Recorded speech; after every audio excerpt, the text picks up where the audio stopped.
Thanks, Tad. So that's, of course, your expert view on ABB. Let's move on and talk about the other stock which is in focus. And we know about Hindalco, where its US subsidiary has fined a confidential for filing the IPO, at least in the US markets. And we have Saloni to take us through all the important details here. Saloni, what do you have for us?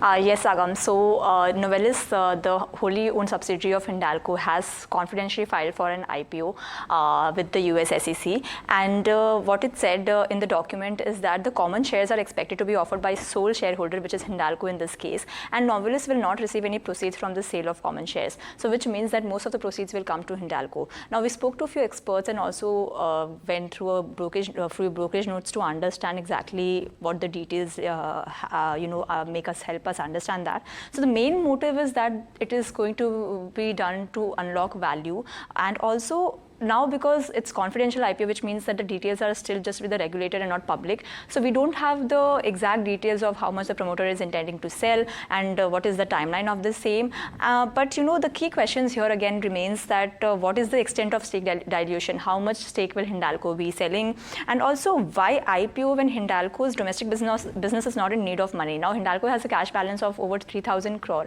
and analysts expect even the further capex and expansion plans to be funded by internal accruals. So it will be interesting to see what exactly the proceeds will be used for, and also how will they deploy the money, what exactly they'll be using for. And also another thing is unclear is as to when this IPO will come into the process, because right now just the filing has happened.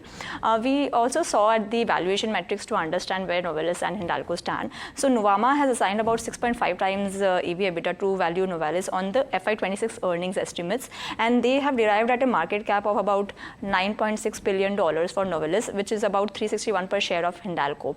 Prabhudas Lilladher also, for that matter, has valued about Novelis at 6.5x EV of March 26 EBITDA, coming about at an enterprise value of more than 1,200 rupees billion.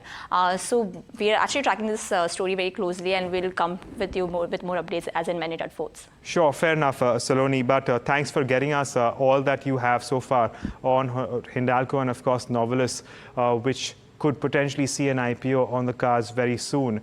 Rajesh, if you can come in on this one as well.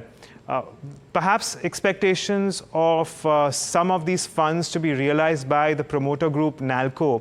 How would that turn out? Let's not forget that Novelis has had its own set of challenges, because of which earlier on we had a little bit of weakness as well earlier on in the month.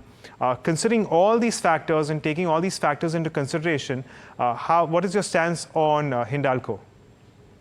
See, we are very bullish on Hindalco, given the fact that the kind of money that would come in, because Novelis is not going to get anything, and the entire proceeds of the IPO of Novelis will come to Hindalco, and let's see how they use that, because as Saloni pointed out, that they are already cash rich and their expansion is going to be funded by internal accruals. And we should not forget that the recent crack in the price of Hindalco was because of that Novelis announced that it will spend $4.1 billion to set up the integrated rolling recycling plant, which was way higher than what most of the analysts had expected.